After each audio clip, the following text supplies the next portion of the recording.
Un effondrement de mes objectifs de vie, c'est ce que j'ai vécu ces derniers mois. Vous savez, il y a des choses que l'on veut absolument. On veut avoir tel travail, telle maison, tel couple, telle relation avec ses enfants, tel loisir, que les choses se passent comme ça ou comme ça. Et on se démène pour à tout prix y arriver. Et on s'épuise. Et on peut avoir cette pensée binaire qui dit soit j'atteins mes objectifs et tout ira bien, soit je les atteins pas et ça va être la catastrophe. Du moins, moi, c'est un peu ce que j'avais. Et ce que je vais vous expliquer maintenant, je le savais intellectuellement parce que quand on pratique le PIS, moi je pratique le PIS depuis plus de 4 ans, on le fait toujours sans objectif, on ne met pas d'intention comme on en met dans des tas de méthodes. Et donc, je savais que faire les choses pour rien, entre guillemets, laissait la porte ouverte au champ des possibles et permettait parfois d'ouvrir des portes que l'on n'aurait même pas pu imaginer. Mais ça, je le savais donc mentalement, mais j'avais quand même toute cette volonté dirigée dans il faut que ça se passe, ou ça, ou ça. Et puis, il s'est passé il y a quelques mois un moment où j'ai réalisé que même si j'obtenais tout ce que je voulais dans ma vie, que cette sensation de vide que l'on peut ressentir régulièrement, que cette sensation de vide serait toujours là. Je vous donne un exemple, et mes copines danseuses se reconnaîtront sûrement là-dedans.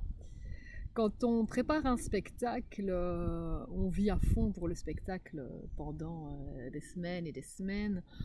On a les répétitions, on répète chez soi, on est super emballé, les costumes, l'ambiance du théâtre, etc. On est dans une espèce d'euphorie et de stress très intense.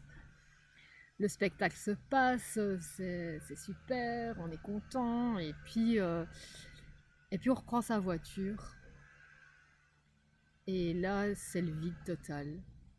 Il y a une espèce de trou béant, et moi il m'est arrivé de me dire ah ouais, tout ça pour ça.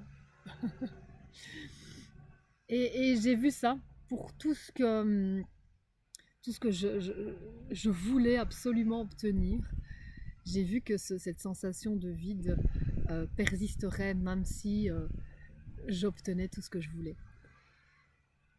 Et cette sensation de vide n'est en réalité qu'une illusion, hein. Bon, ça c'est facile à dire, mais c'est de se croire séparé du reste du monde, des gens, de la nature, de l'univers, alors qu'à la base on est le tout.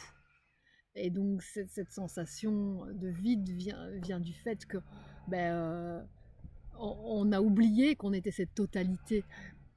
Et, et donc on cherche à combler, à combler ce vide qui en fait n'existe pas.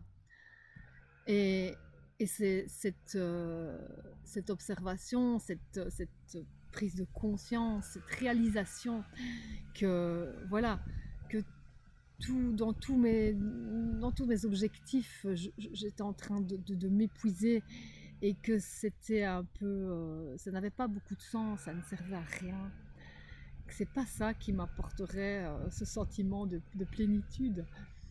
Euh, Ça a été au départ assez compliqué parce que le vide s'est ressenti très fort. Ah ben oui, si je ne me bats plus pour obtenir ça, ça, ça et ça, qu'est-ce que je fais?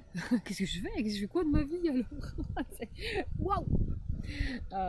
Bon, j'ai été accompagnée, hein, j'ai été accompagnée et par les Mantrapis et par Stéphanie Laville pendant plusieurs semaines.